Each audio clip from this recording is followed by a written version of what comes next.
Саламатсыздар ма? Мына тұрғын үйдің бәрін кешегі жолы 10 үйге берілді деді. Міне тұрғын үйдің бәрі. Осы 10 үй шығар берілген. Осы 10 үйді мүгедектігі бар аналарды шақырды. Содан шақырды да бізді мазақ қылғандай. Мен көп балалы анамын. Bir жағынан мүмкіндігі шектеулі қызым бар. Сөйтіп мені шақырып мазақ қылғандай, енді жаңа күйеуің атында үй бар екен дейді. Мен көп балалы ана, балдарының ешқайсының атында үйлер жоқ.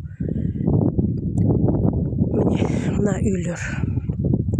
Осы жерге 9 ата-ананы бәрімізді жинады. Сол күні жинап, мына жерде жаңа қоныс той құтты болсын деп жазылып, Нұрлыбек Нәлібаев келді. Аяғымыздан сіз өтіп 3 сағат тұрдық. Мына құтты болсын баспана, бақытты болашақ деп тұр. Мына үйдің бергі үйін әдемілеп жасап тастаған.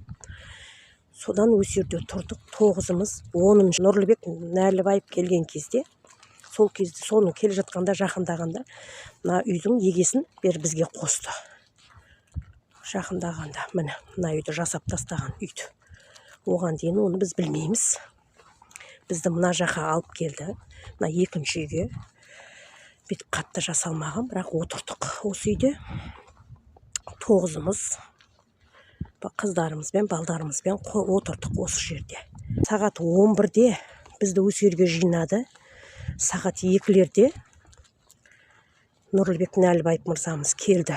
Оған дейін күн суық болып, ауырып, ана бала, кішкентай бала керек, 3-4 оқитын бала керек деп.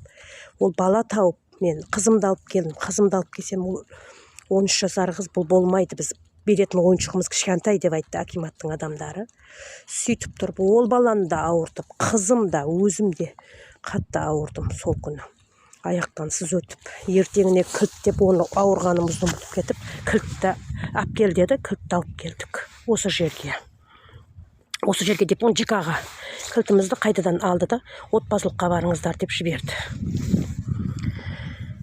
Білмеймін, кімді мазақ қылған, аудан әкімі мазақ қылды ма, жоқ әлде жаңа Нұрлыбек Нәлібаев мазақ қылды ма, мені мазақ қылды ма, қызымды мазақ қылды ма, білмеймін.